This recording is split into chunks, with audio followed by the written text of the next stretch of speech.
안녕하세요. 오늘 저희는 이명화 목사님의 설교 한 편을 좀 깊이 들여다볼까 합니다. 마태복음 5장 9절, 화평하게 하는 자는 복이 있나니 그들이 하나님의 아들이라 일컬음을 받을 것이며, 바로 이 구절에 대한 이명화 목사님의 설교인데요. 예수님 시대 로마 제국, 그 팍스 로마나라는 배경 속에서 화평의 진짜 의미를 탐구하고 있어요. 자, 설교가 강조하는 화평하게 하는 자가 누군지, 또 그들이 받는 복이 무엇인지 한번 파헤쳐보죠. 설교 초반에는 이제 팍스 로마나 시대를 먼저 다루죠. 겉으로는 뭐랄까 평화로워 보였지만 사실 로마 군사력으로 억지로 유지된 평화잖아요. 네, 그렇죠. 이명화 목사님 설교에서도 그 점을 딱 짚으시더라고요. 이게 피지배 민족, 특히 유대인들한테는 엄청난 고통의 시대였다는 거죠. 높은 세금, 노예제, 문화 동화 강요, 심지어 황제 숭배까지. 정말 숨막히는 상황이었겠네요. 네, 그래서 설교에서는 이걸 정복자의 평화, 굴복시킨 자의 평화라고 표현하면서 진정한 평화가 아니라 언제 터질지 모르는 휴화상 같았다고 지적해요. 당시 유대인들 사이에서도 로마에 대한 증오가 막 들끓었고 또 내부적으로도 분열이 심했고요. 그래서 메시아가 와서 로마를 확 뒤엎어주길 바라는 마음이 컸다고 하죠. 그런 상황에서 예수님이 화평하게 하는 자는 복이 있다고 말씀하신 건 와, 진짜 파격적이었겠네요. 네, 정말 그렇죠. 이명화 목사님의 설교도 바로 그 점을 강조하고 있고요. 여기서 화평하게 하는 자, 그 헬라어로 호이 에이레노 포이오이라고 하던데 이게 그냥 평화를 좋아하거나 수동적으로 누리는 사람이 아니라는 점이 좀 흥미로웠어요. 네, 맞아요. 그 단어가 단순히 평화를 사랑하는 사람이 아니라 평화를 만들기 위해 정말 적극적으로 애쓰고 행동하는 사람을 뜻하거든요. 만들어가는 사람이요? 네. 그냥 갈등을 피하는 게 아니라 관계가 깨진 곳에 적극적으로 다리를 놓고 평화를 건설하는 사람. 그런 의미죠. 그리고 더 중요한 건 그 보상으로 하나님의 아들, 즉 휴오스라고 불린다는 점이에요. 하나님의 아들. 이게 그냥 우리가 흔히 생각하는 자녀, 테크나랑은 좀 다른 건가요? 네, 이명화 목사님 설교에 따르면 의미가 좀 달라요. 테크나는 보통 구원받아서 하나님의 가족이 된 그런 일반적인 관계를 말한다면요. 휴오스는 아버지의 성품, 권위, 뜻 이걸 그대로 이어받아서 대리하는 뭐랄까 상속자 개념에 더 가깝다는 거죠. 상속자요? 네, 그러니까 마치 아들 예수님이 하나님 아버지의 성품을 그대로 드러내셨듯이 이 평화를 위해 일하는 사람은 하나님의 본성인 평화를 세상에 드러내는 존재가 된다는 거예요. 그래서 하나님의 대리인처럼 특별한 인정을 받는다는 거죠.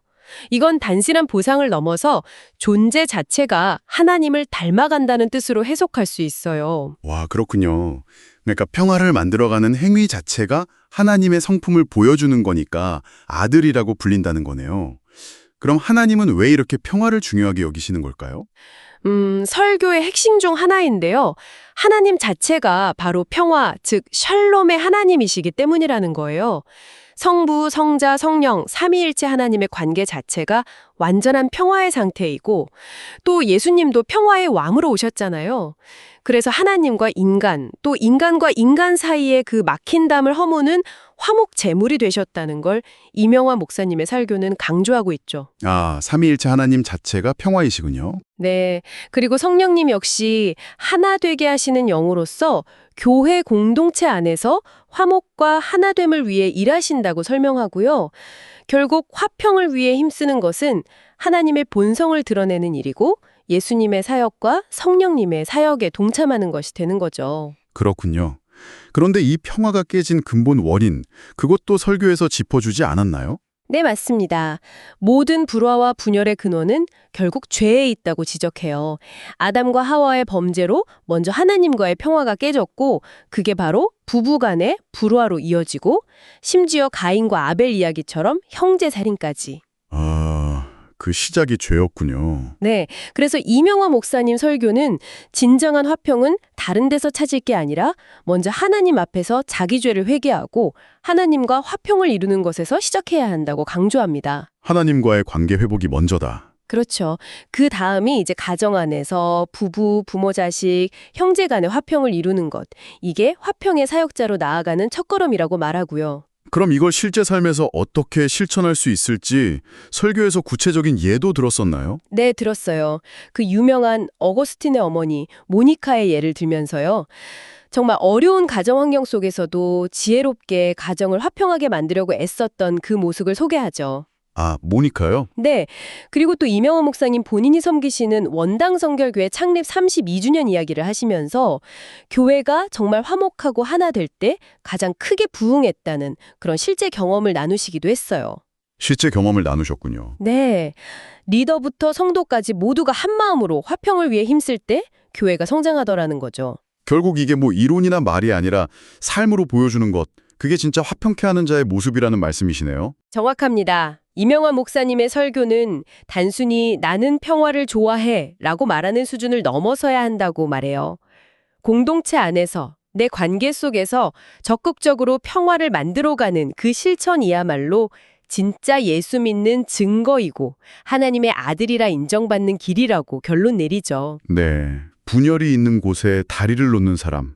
그 사람이 바로 하나님의 평화를 세상에 보여주는 사람이라는 아주 강력한 메시지입니다. 오늘 이명화 목사님의 설교를 통해서 화평하게 하는 자의 의미를 정말 다시 한번 깊이 생각해 보게 되네요.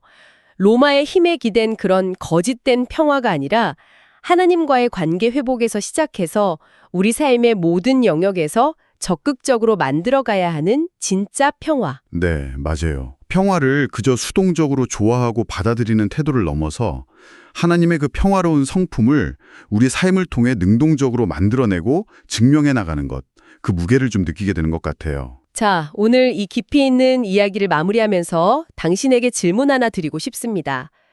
당신의 삶은 평화를 그저 선호하는 쪽에 더 가깝나요? 아니면 적극적으로 만들어가는 쪽에 더 가깝나요? 이명화 목사님의 설교가 던진 도전처럼 당신의 일상 속에서 혹시 깨어진 관계를 회복하고 또 적극적으로 평화를 심을 수 있는 구체적인 자리는 어디일지 한번 성찰해 보는 시간을 가져보시는 건 어떨까요?